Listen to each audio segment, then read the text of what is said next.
Na semana passada, o pastor César ministrou sobre nós acerca das parábolas, né? E quem ama a palavra e ama os evangelhos, recebeu uma palavra forte, amém? E o pastor vai continuar, vem cá, pastor César, falando acerca das parábolas de Jesus para nós, amém?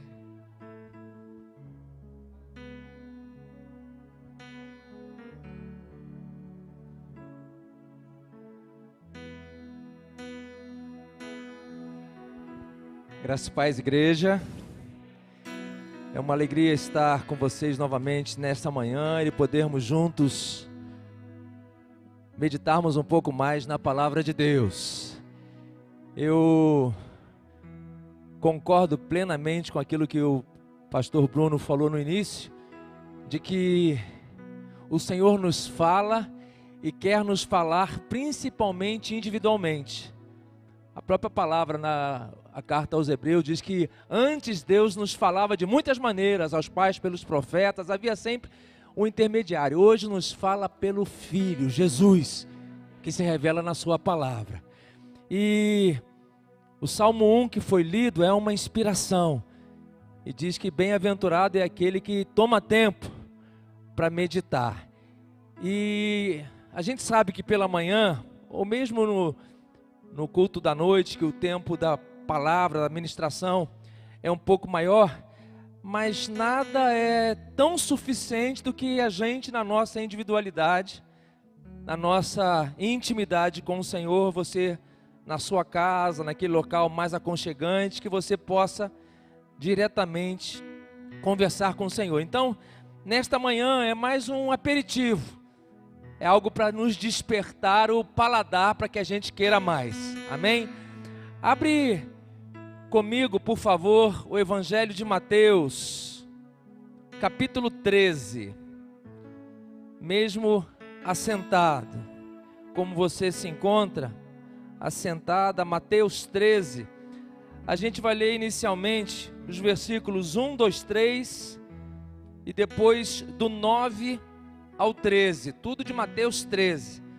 Hoje a gente vai falar apenas desse capítulo 13 de Mateus, que é na narrativa de Mateus, onde primeiramente Jesus começa a falar por parábolas. Do 1 ao 12 não há parábolas, do 13 em diante, são 28 capítulos, nós temos no Evangelho de Mateus 15 parábolas, e nesse capítulo a gente tem 7. E por que Jesus começa a falar através de parábolas, o que elas significam, é o que a gente quer compartilhar nesta manhã. Então, Mateus 13, 1, 2, 3 e depois do 9 ao 13, diz assim: Naquele mesmo dia, saindo Jesus da casa, assentou-se à beira-mar, e grandes multidões se reuniram perto dele, de modo que entrou num barco e se assentou, e toda a multidão estava em pé na praia, e de muitas coisas lhes falou por parábolas, e dizia: Eis que o semeador saiu a semear. Ao final dele contar essa parábola do semeador, versículo 9, ele disse: Quem tem ouvidos para ouvir, ouça. Então se aproximaram os discípulos e lhe perguntaram: Por que lhe falas por parábolas? É interessante que, como Jesus nunca tinha usado esse artifício, aqui eles se assustam: Senhor, por que você está falando assim? Ao que lhe respondeu: Porque a vós outros é dado conhecer os mistérios do reino dos céus, mas àqueles não lhes é isso concedido. Pois ao que tem se lhe dará, e terá em abundância, mas ao que não tem, até o que tem lhe será tirado. Por isso lhes falo por parábolas, porque vendo não veem, ouvindo não ouvem, nem entendem. Feche teus olhos mais uma vez. Paizinho, é bom estarmos na tua casa, e é bom sabermos que tu estás conosco aqui. E nesse momento a gente te pede que sejas tu mesmo a falar a cada um de nós, em nome de Jesus, amém. Antes da gente entrar especificamente nas parábolas, deixa eu só trazer à memória algumas informações importantes. Nós temos no Novo Testamento 4 evangelhos, não é isso? Vamos dizer o nome de cada um deles? Mateus, Marcos, Lucas e João. Novamente, Mateus, Marcos, Lucas e João, que são aqueles que escreveram os evangelhos. Os evangelhos tratam exclusivamente da vida de Jesus enquanto homem encarnado. Nenhum lugar da Bíblia, nenhum outro lugar fala de Jesus, a não ser nos evangelhos, nesse enfoque que a gente comenta. E por que 4? Existem algumas suposições, explicações. Eu gosto de uma que justamente faz menção a outros versículos da Bíblia. Você pode, por exemplo, conferir lá em Apocalipse 4, 17 ou 7, se não me engano, que diz respeito a uma visão que João, que escreveu o Apocalipse, tem, onde ele vê um ser. E este ser, na realidade, ele tem 4 aspectos. Ele fala tinha uma cara de leão, por isso que tem até a igreja cara de leão, né? Cara de novilho ou de um boi, cara de homem e cara de águia. Então, são 4 seres: leão, boi, homem e águia. E a gente entende que cada um desses seres tipifica ou simboliza uma das maneiras ou das características do próprio Senhor Jesus. O leão é o rei, o boi é o servo, o homem é o homem mesmo, e a águia tipifica Deus que anda nas alturas. Então, Jesus é apresentado no Evangelho de Mateus como rei. Jesus é apresentado no Evangelho de Marcos como servo. Jesus é apresentado no Evangelho de Lucas como homem perfeito. E Jesus é apresentado no Evangelho de João como Deus. Olha como é que as coisas se encaixam. E especificamente em Mateus, Mateus era judeu, ele escreve aos judeus e ele é o único dos 4 evangélicos. Na realidade, em toda a Bíblia, nenhum outro lugar aparece essa expressão, o reino dos céus. Repete comigo, o reino dos céus. Nas outras menções ao reino, falando de Deus, é usada a expressão reino de Deus. Mas em Mateus e somente em Mateus, a expressão é reino dos céus. E o que ele queria dizer? Ele, como era judeu e falava aos judeus, ele estava dizendo que era chegado o momento em que o próprio Deus viria e reinaria entre eles pessoalmente. Em todo o Antigo Testamento, os profetas, a palavra de Deus, depois que Deus deu o gostinho lá de um bom rei em Davi, Davi era grande referência ao povo de Israel, como o rei que estabeleceu de fato a nação, que foi vitorioso, conquistador, foi o maior rei, né? Por isso que fala-se de Jesus, filho de Abraão, filho de Davi. Aqui, depois que o povo foi levado cativo, que o povo nunca mais teve aquela proeminência, aquele lugar, todo o Antigo Testamento falava de um Messias, o próprio Deus que viria a governar. Então, Mateus, ele escreve aos seus irmãos judeus, assim como ele fala, Jesus é este rei, o rei que vem dos céus. E a partir do capítulo 4 de Mateus, a gente conhece, você folheando lá, no capítulo 4, Jesus é batizado, é levado para o deserto pelo Espírito Santo, e a partir do capítulo 5, começa Jesus, ele assumindo o seu próprio ministério.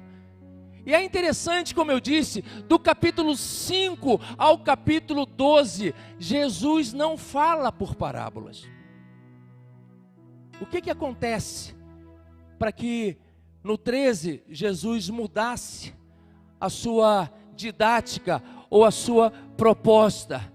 Na maioria das Bíblias de estudo, até há uma expressão que é até teológica, né? Que diz que no capítulo 13, o programa, a maneira como Jesus pretendia compartilhar o Evangelho, ele é alterado, ele é mudado. Por que é mudado? Porque justamente Jesus constata no capítulo 11, no capítulo 12, mais enfaticamente, você olhando mais detalhadamente, você vai perceber que a maneira de Jesus falar muda. Ele percebe que, infelizmente, o seu povo, o povo de Israel, o povo de judeu, que se alegrava, que seguia Jesus para receber as bênçãos, para ver os milagres, infelizmente, muitas vezes, assim como nós, não estavam dispostos a assumir o compromisso que essa relação exigia.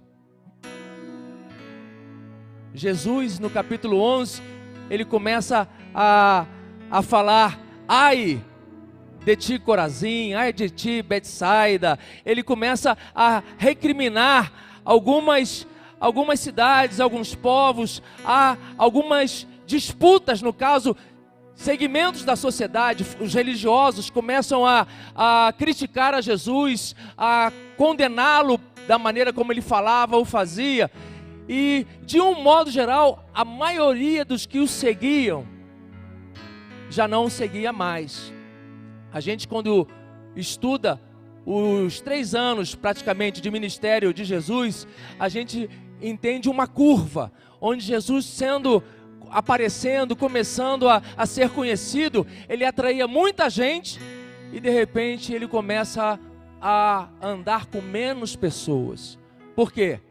Porque justamente as pessoas não queriam assumir o compromisso. Então, neste pano de fundo, neste contexto, Jesus fala àquela geração, aqueles que conviviam com ele,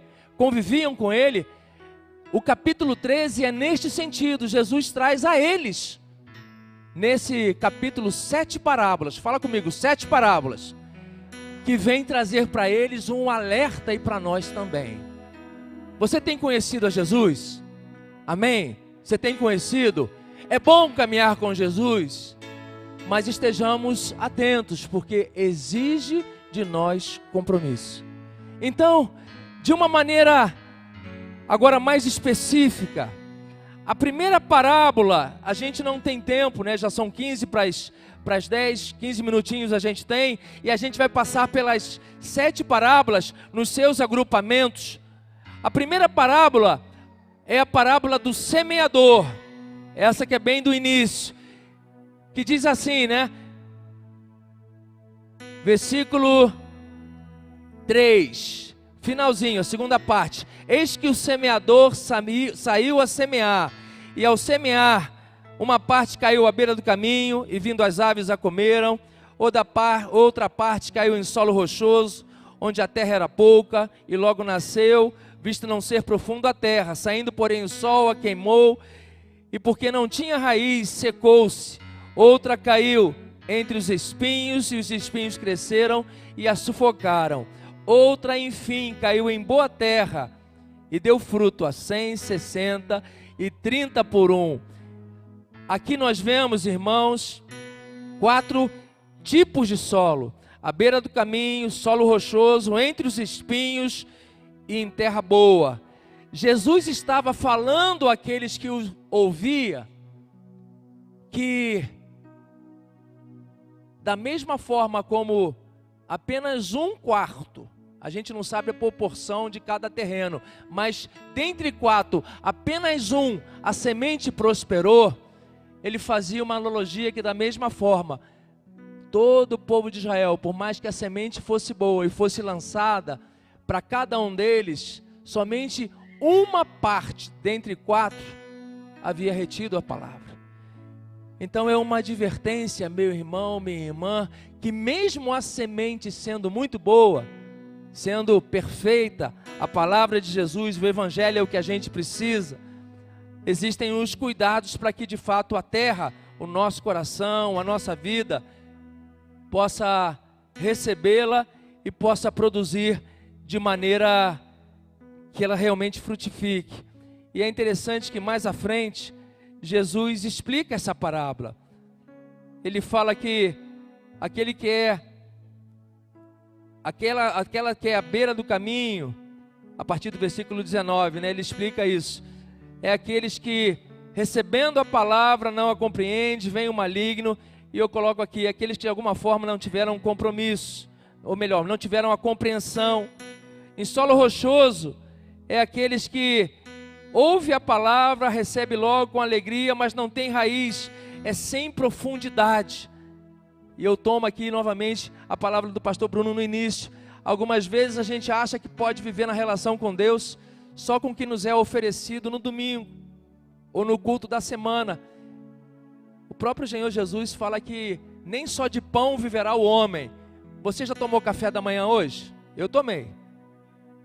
E é provável que ao longo do dia de hoje a gente coma pelo menos mais 2 vezes. Talvez 3, talvez 4, mas normalmente na nossa cultura brasileira, né? Café, almoço e janta é sagrado. Mesmo que você trouxe, não, eu gosto de um lanche no final da noite. Eu fui anteontem, a um médico, um gastro, ela estava assim, não esqueça que você tem que comer de 3 em 3 horas. Então você multiplica de 3 para 6. E Jesus fala, não só de pão viverá o homem, mas também da palavra. Quantas vezes no dia? Ou será que só na semana a gente se alimenta? Se você faz um jejum de 5 dias de comida, e você no 6º dia você entrega o jejum, você não vai conseguir comer naquela próxima refeição, depois de 5 sem comer, o equivalente a 5 dias que você perdeu, não. Da mesma forma, a gente precisa da palavra todo dia. Por isso que Jesus fala que na parábola do semeador, que a gente precisa valorizar a palavra, mas é mais uma atenção de que se a gente não tem esse compromisso, o nosso coração pode se tornar uma terra infrutífera. A segunda parábola é a parábola do joio e do trigo. A partir do versículo 24, tudo é capítulo 13, né? Então diz assim, outra parábola ele lhes propôs, o reino dos céus é semelhante a um homem que semeou boa semente no seu campo. Mas enquanto os homens dormiam, veio o maligno dele, o inimigo dele, semeou o joio no meio do trigo e retirou-se. E quando a erva cresceu e produziu fruto, apareceu também o joio. Então, vindo os servos do dono da casa, lhe disseram, Senhor, não semeaste boa semente no teu campo? De onde vem, pois, o joio? Ele respondeu, o inimigo fez isso. Mas os servos lhe perguntaram, queres que vamos e arranquemos o joio? Não, replicou ele, para que ao separar o joio, não arranqueis também com ele o trigo. Deixai-o crescer juntos, até a colheita. E no tempo da colheita, direi aos ceifeiros, ajuntai primeiro o joio, atai-o em feixes para ser queimado, mas o trigo recolhei-o no meu celeiro. Essa parábola do trigo e do joio é explicada a partir do versículo 34, e depois você pode ler com detalhe a explicação, mas o que eu destaco aqui é que Jesus adverte que mesmo ele, quando estava ali como o próprio Deus encarnado, trabalhando no meio do povo, e ele ministrasse aos judeus, aqueles que eram sinceros, aqueles que se disponibilizaram a receber a palavra, mesmo que ele oferecesse o melhor, ele traz uma realidade. Satanás, que é o inimigo, está presente e semeia também o joio, ou melhor, a mentira, o engano, a deturpação. E isso, meu querido, minha querida, Jesus está falando que no meio do povo de Deus. Então não se engane, não se iluda, achando que nos nossos relacionamentos, no nosso meio, tudo é puro, tudo é santo. Não. Diga para quem está do seu lado, cuidado. Não que a gente vá desconfiar das pessoas, mas que a gente esteja atento e saibamos que o Senhor, e somente Ele, e através da sua palavra, e nos fala, Ele nos revela a verdade. Mas Senhor, por que tu não podes limpar de uma vez? Ele, não, vai ter o tempo, até que de fato o reino dos céus se estabeleça. E como Jesus anunciava lá que era chegado o reino, mas o povo, como eu disse, não correspondeu, não assumiu um compromisso. Desde que Jesus veio, há 2000 anos atrás, até hoje, o reino dos céus não se estabeleceu. Ele se estabelecerá de fato quando Jesus vier, na segunda vinda, assumir. A palavra fala de um reino milenar, durante 1000 anos, e depois durante toda a eternidade, quando Satanás for definitivamente vencido, preso. Amém?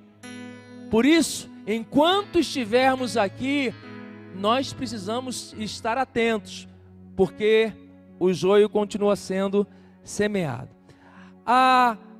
As próximas duas parábolas, elas têm um sentido paralelo, por isso a gente pode falar delas juntos, que são a parábola da semente de mostarda e do fermento.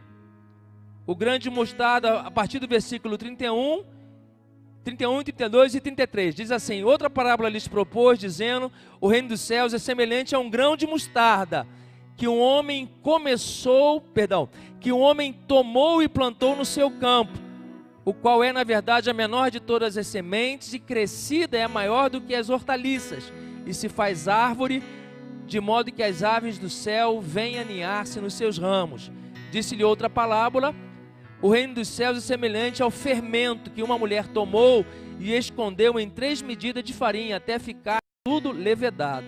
Olha só, uma vez que Jesus fala do grão de mostarda, fala comigo, grão de mostarda, e do fermento, as duas comparações, o grão de mostarda ele diz que é pequenininho, a menor das sementes, e o fermento, na proporção da massa, principalmente as mulheres e homens que cozinham, eu não cozinho quase nada, né? Então você não precisa botar muita quantidade, basta um pouco. O que Jesus está falando aqui? Ele está retratando que o reino, mesmo que ele tivesse sido rejeitado, mesmo que ele não tivesse a proporção que Deus queria, ele, mesmo que ainda inicialmente pequeno, ele estaria frutificando e no final ele resultaria em grandes coisas.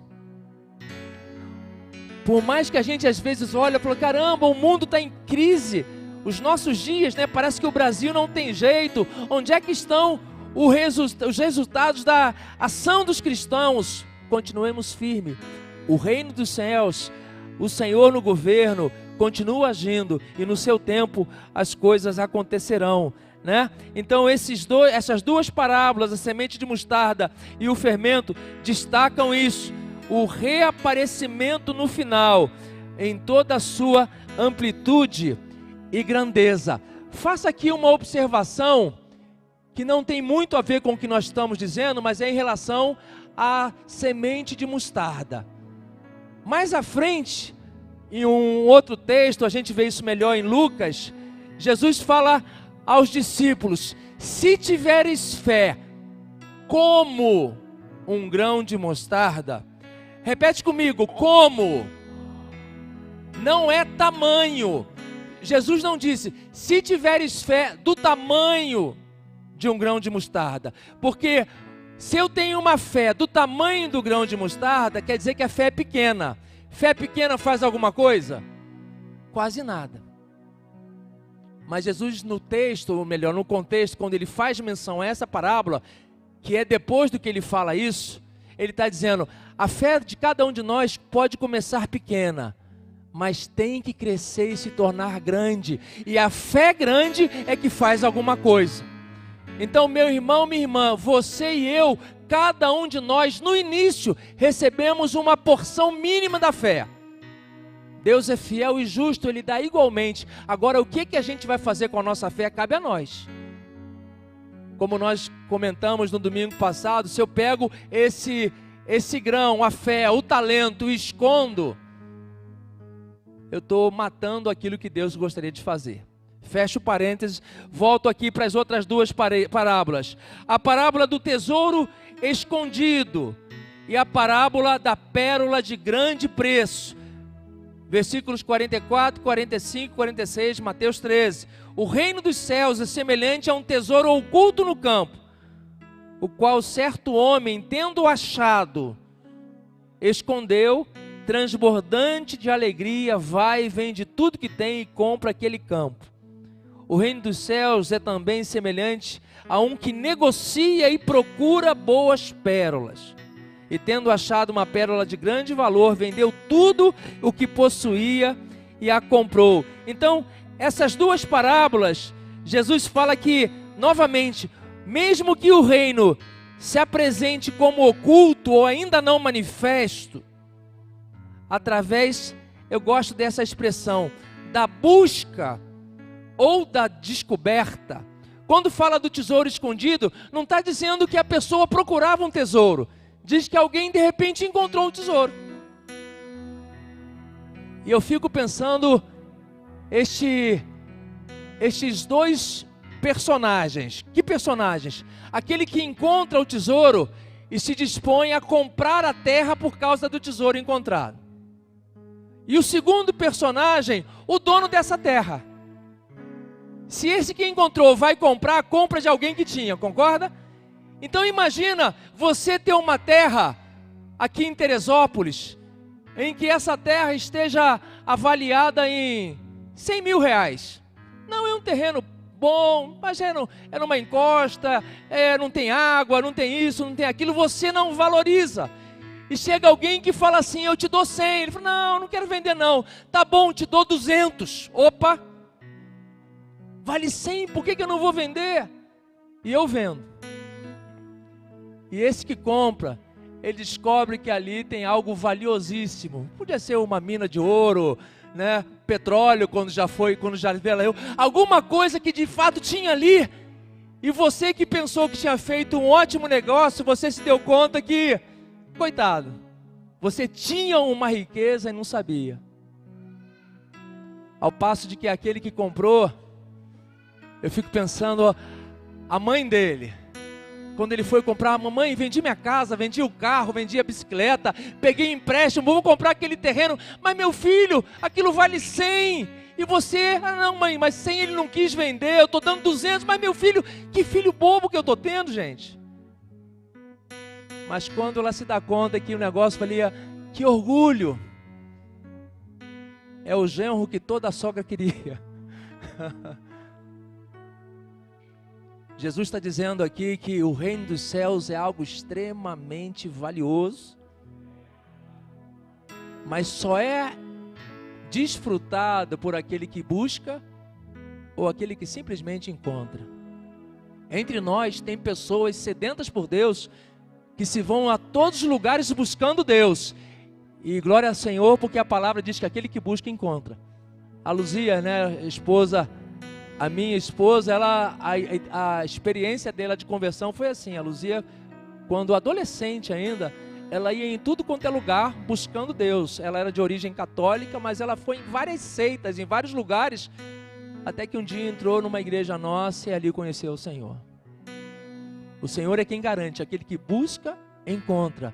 Mas mesmo aqueles que não buscam, às vezes se deparam com a grandiosidade do amor de Deus, e valorizam, e falam assim, eu não posso perder isso. É isso que Jesus está advertindo. E a última parábola, a parábola da rede. Repete comigo, a rede.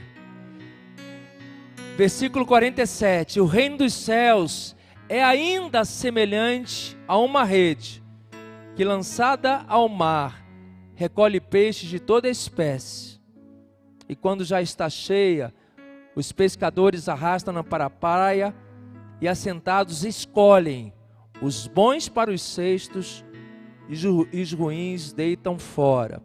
Assim será na consumação do século. Sairão os anjos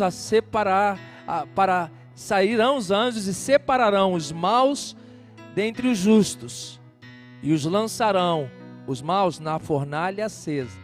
Ali haverá choros e ranger de dentes. Jesus adverte novamente que haverá um juízo. Repete comigo, juízo. Eu, quando era criança e mesmo adolescente, eu saía de casa, minha mãe falava assim, juízo, hein? Antigamente tinha esse negócio. E hoje, quando eu vejo essa expressão, eu lembro da minha mãe. Ela não falava nesse sentido do juízo de Deus. Ela falava para eu ter juízo, para eu colocar atenção naquilo que eu faria ou deixaria de fazer. E hoje eu digo para você, juízo, hein? Juízo, hein? Não esse juízo momentâneo, mas um dia, querendo ou não, prestaremos contas.